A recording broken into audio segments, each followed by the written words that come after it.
كنتم خير أمة أخرجت للناس تأمرون بالمعروف وتنهون عن المنكر وتؤمنون بالله. بسم الله الرحمن الرحيم الحمد لله رب العالمين والصلاة والسلام على أشرف الأنبياء والمرسلين. Mes chers frères et sœurs, comme vous le savez toutes et tous, il y a des jours avec et il y a des jours sans. Vous l'avez compris dans la première partie du sermon du vendredi concernant en langue arabe, eh bien on a ici parlé quelque part de ce qu'on appelle at-tafa'ul, c'est-à-dire le fait d'être optimiste, l'optimisme. Car dans la vie, on a besoin d'optimisme, on a besoin d'aller de l'avant, on a besoin d'être fort moralement, psychologiquement. Car comme j'ai dit précédemment, dans la vie, il y a des jours avec et des jours sans. Il y a des jours, ou dis si tu veux simplement, il y a des instants de bonheur et des instants de malheur. Il y a des instants de joie et il y a des instants de tristesse. Il y a des instants où on se sent bien, épanoui, et il y a des instants où on se sent déprimé, ravagé par les soucis et les tristesses. C'est la vie. Allah tabaraka wa ta'ala dit dans le Saint-Coran « وَتِلْكَ الْأَيَّامُ نُدَاوِلُهَا بَيْنَ النَّاسِ » Et Allah Jalla wa Ala nous rappelle qu'il y a un jour avec et un jour sans. Et ainsi nous faisons alterner les jours, donc c'est-à-dire bons ou mauvais, parmi les gens. Donc il y aura des instants ou des jours ou des mois avec et des jours ou des instants ou des mois sans. Avec du bonheur et sans bonheur. Avec de la tristesse, sans tristesse. Mais ce qui nous incombe de savoir, ayyuhal ahibba, mes chers frères et sœurs, et là je m'adresse à toutes celles et ceux qui vivent des soucis, des tristesses, des épreuves, et quelque part on vit tous des soucis et des tristesses, des épreuves, on connaît tous plutôt ici ces moments de soucis, de tristesse, ces épreuves petites ou grandes. Eh bien je m'adresse à tout le monde et ainsi qu'à moi le premier, cela ne sert à rien de s'attrister, cela ne sert à rien de baisser les bras, cela ne sert à rien de déprimer, cela ne sert à rien de désespérer, si ce n'est que la tristesse n'engendre que l'accroissement de la tristesse, ne fait qu'accroître la tristesse. L'angoisse ne fait qu'accroître l'angoisse. Les moments de déprime ne font qu'accroître, ou dis si tu veux, ne font que accentuer, amplifier, eh bien la déprime.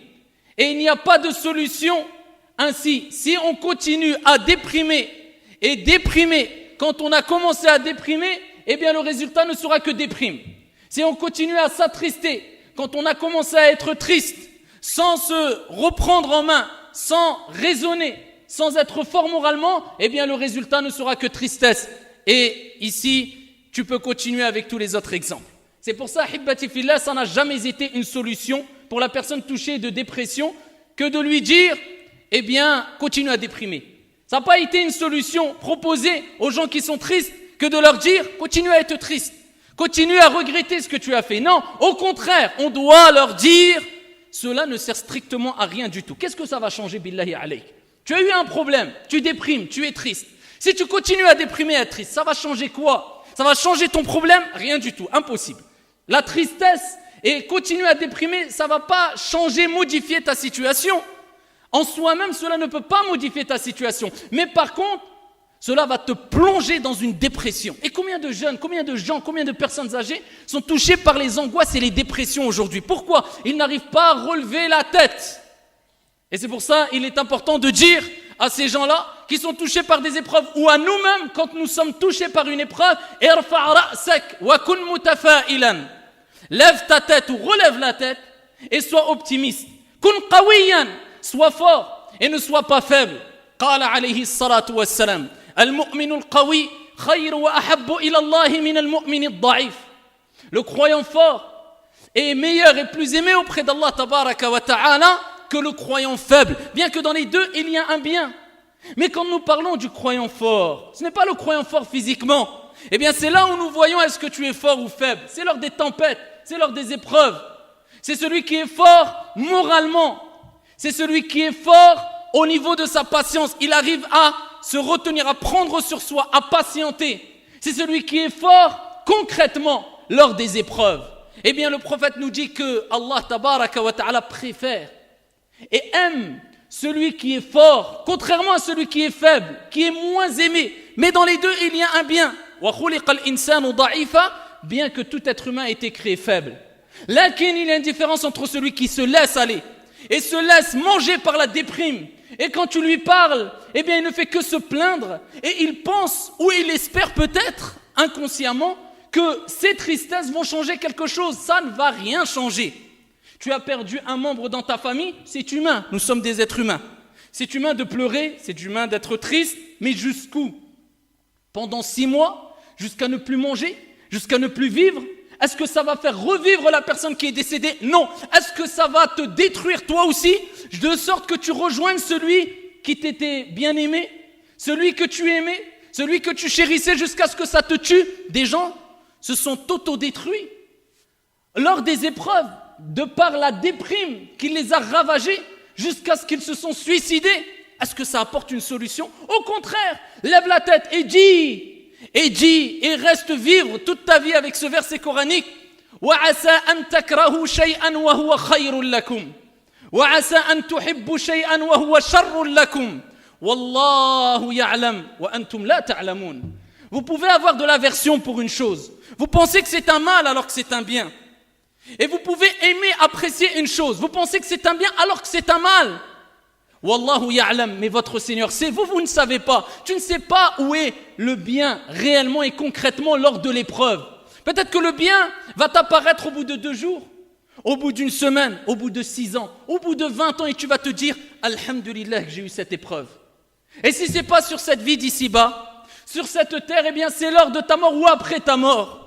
Quand on te servira sur un plat, de façon métaphorique, eh bien la récompense que tu auras accumulée à travers ta patience. Inna Allaha ma'as sabirin. Ce n'est pas pour rien qu'Allah rappelle qu'il est avec les patients. Et qu'Allah tabaraka wa ta'ala aime, yuhibbu.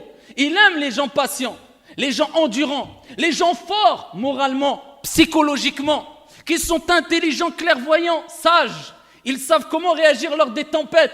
Et contrairement aux autres personnes qui se laissent aller, se laissent détruire, et ils détruisent tout sur leur passage. Parce que quand ils croisent leur époux, ou quand ils croisent leur épouse, ou quand ils croisent leurs enfants, ou bien des amis, eh bien le fait de dégager cette amertume, cette tristesse, cette angoisse, eh bien il emporte tout le monde avec lui. Alors que le prophète alayhi salatu wassalam, comme disait as-sahaba radiyallahu anhum wa ardahum, nous n'avons pas vu quelqu'un de plus souriant que le prophète Mohammed alayhi salatu wassalam. C'est une preuve que le prophète restait optimiste, que le prophète alayhi salatu wassalam avait un moral en béton. Alors qu'on sait toutes et tous que le prophète est parmi les personnes qui ont été le plus éprouvées sur la surface de la terre. Mais avec cela, pas de paradoxe. Le prophète alayhi salatu wassalam était le plus souriant des hommes. C'était qu'il arrivait à allier les épreuves avec l'optimisme. Et ici, ayyuhal ahibba, c'est ce qui est demandé aux croyants. Peu importe ce qui t'arrive, mets en application le hadith du prophète alayhi afdalus salati wa askat taslim. Lorsqu'il dit انظروا إلى من هو أسفل منكم ولا تنظروا إلى من هو فوقكم. Concernant les épreuves, concernant les choses de la vie d'ici-bas, concernant les biens matériels, etc. Regardez ceux qui sont en dessous de vous et ne regardez pas ceux qui sont au-dessus. Ceci est plus à même à vous pousser à être reconnaissant vis-à-vis des biens de Dieu sur vous. Eh bien, tes épreuves, compare-les à ceux qui ont des plus grosses épreuves. Et à la plupart des êtres humains sur la surface de la terre. Regarde, allume la télé, regarde les infos.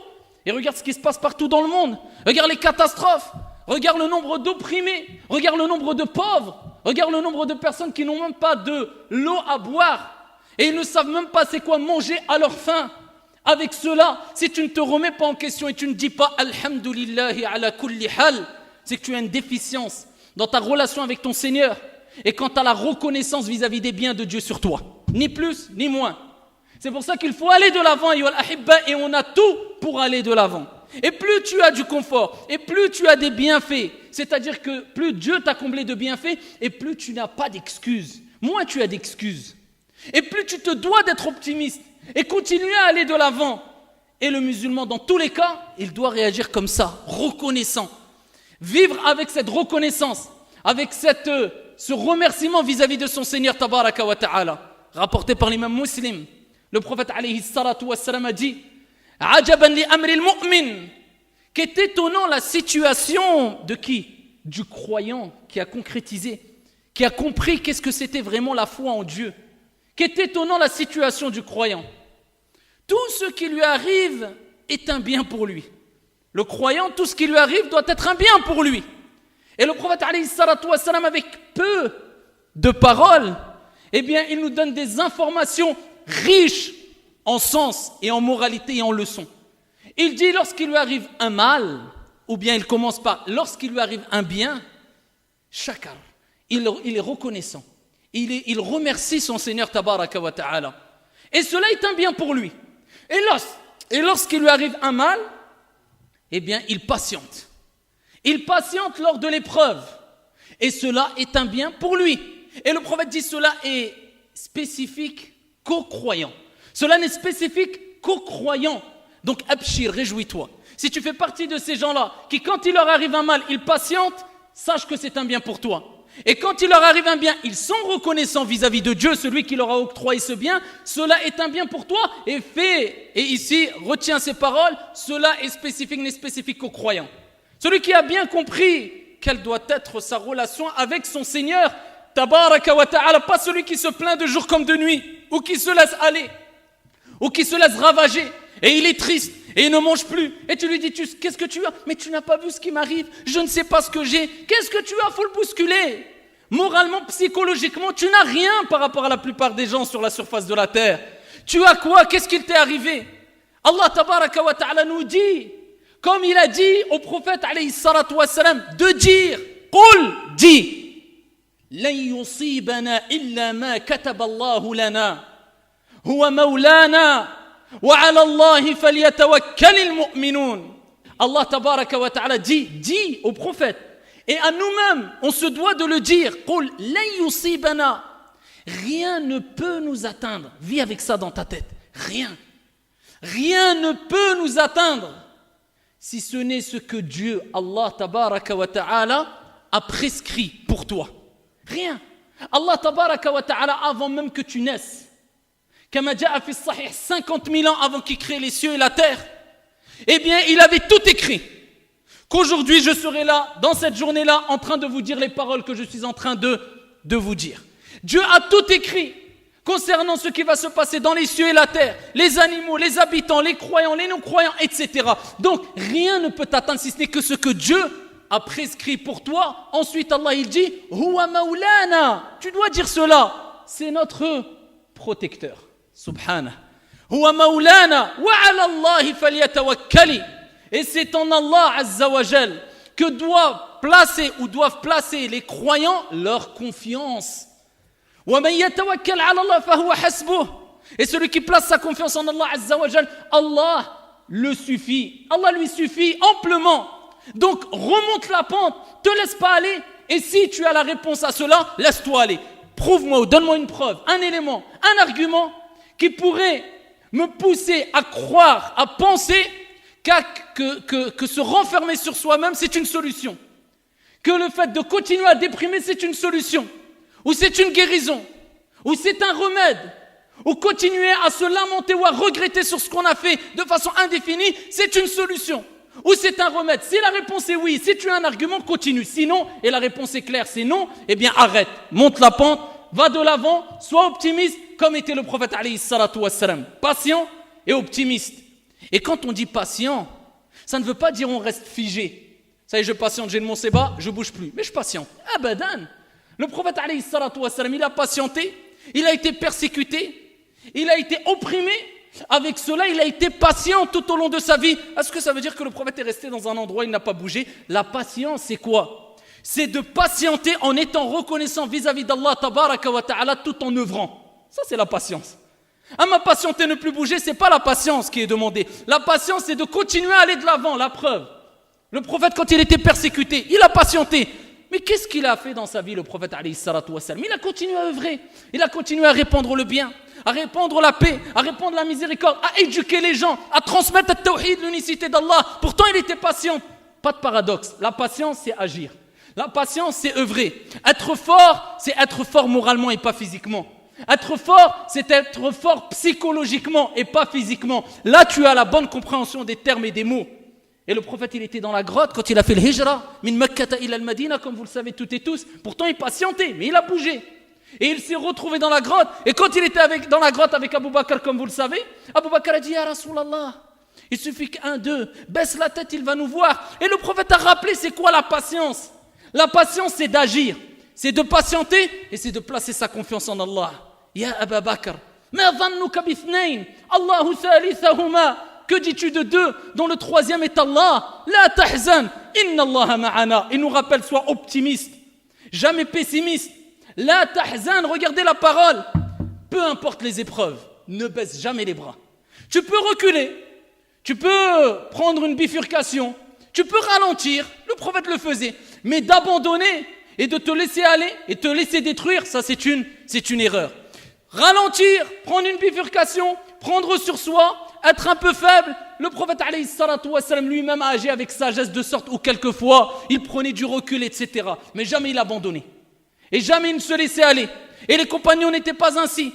Ils ne se laissaient pas ravager par la déprime et les soucis et les tristesses de sorte à ce qu'ils ne fassent plus rien. La tahzan, ne t'attriste pas. Inna Allaha ma'ana. Sachez, Abdallah, que ceux qui ont été le plus loin, même dans les choses mondaines, on va tirer le contexte religieux, même dans les choses de dunya, même les non-musulmans, ceux qui ont été le plus loin dans la vie d'ici-bas, concernant les choses qu'ils ont entreprises, professionnelles, entreprises, etc., ça a toujours été les gens optimistes. Ce n'est pas les gens pessimistes, c'est les gens qui se sont dit, je vais de l'avant. Ils perdent, ils tombent, il a un genou à terre.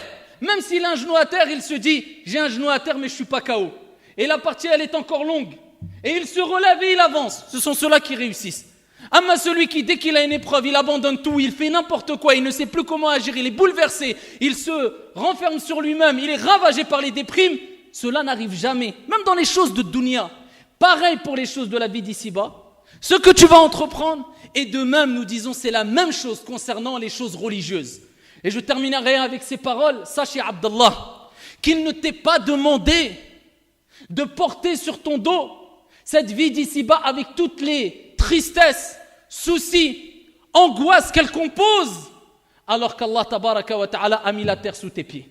Va de l'avant, sois optimiste, place ta confiance en Allah Jalla wa ala, et Allah t'assistera bi'idni rabbil ardi was sama. Inna Allah wa malaikatahu yusalluna ala nabi.